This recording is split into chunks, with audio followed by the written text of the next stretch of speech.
child too, 15, 16 years old, with such a powerful voice and fighting for what's right. Even back then, Harris was thinking about how she could fight for people's rights, how she could fight for justice.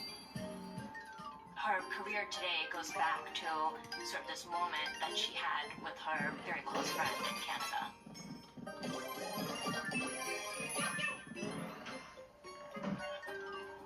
Donald Trump was his father's apprentice, heir to a multi-million-dollar real estate organization.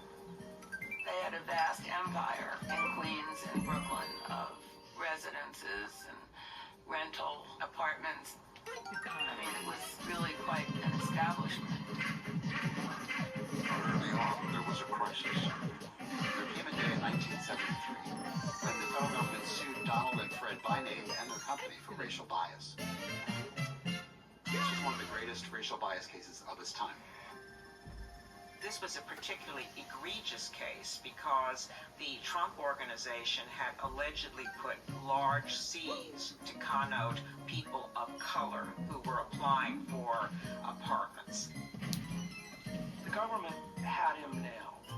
They had the Trump organization nailed. There were multiple Trump employees who confessed that they had been instructed to divert black applicants for apartments, to discourage them, to tell them that apartments had been rented when they hadn't been. Donald Trump's regular lawyers tell him, settle it, just move on, do the right thing, do what you're supposed to do under the law. And Trump's not happy with that advice. He wanted to fight back.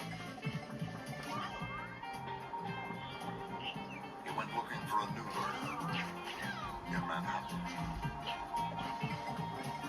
One of the places to see and be seen in Manhattan was called The Club. Donald Trump walked in, and Cohn was there holding court as he often did. And Trump said, I know about you. Can I ask you a question? Cohn had 20 years of being a really aggressive, no holds barred, go for the jugular, fight back. Anybody says something to you, throw it back at them guy. He was famous for that behavior. And as legend has it, Donald stuck out his hand and introduced himself and said, my father is being sued by the Justice Department over this race discrimination. What should we do? He said, listen, I've spent 2 days with these establishment law firms about a case we have. It's a civil rights case. Or something, and they're all telling us to give up, do this, sign a decree, and all of that. He says, I followed your career. You've seen, you're a little bit crazy like I am, and you stand up to the establishment. And I can see it. I said, sure. When they met, Roy said to him, you might be guilty, it doesn't matter.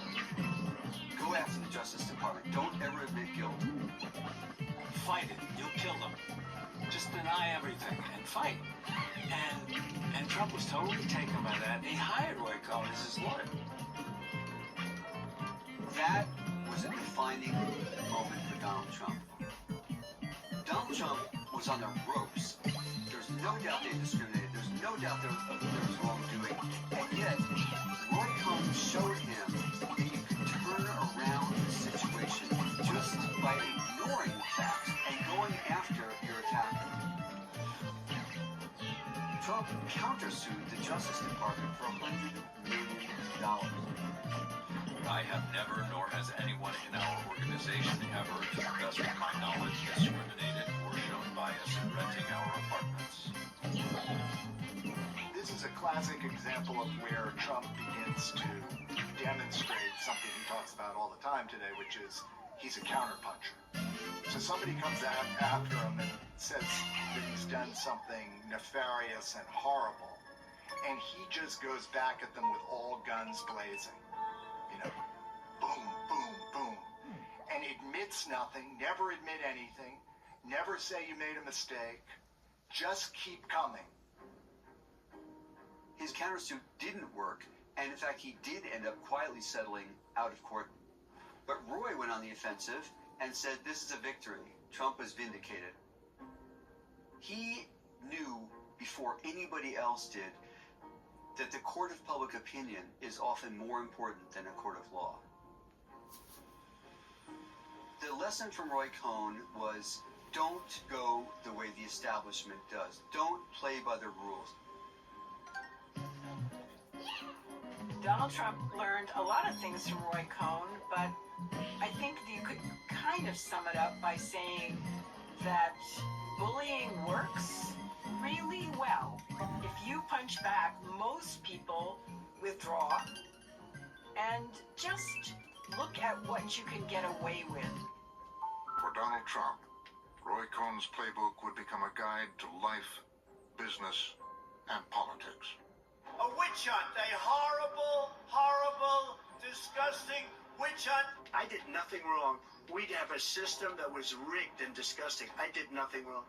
Cohn's approach to life that he conveys to Trump is you fight back, and you fight dirty if you have to. Trump articulates this. And we fight. We fight like hell. And if you don't fight like hell, you're not going to have a country anymore. If somebody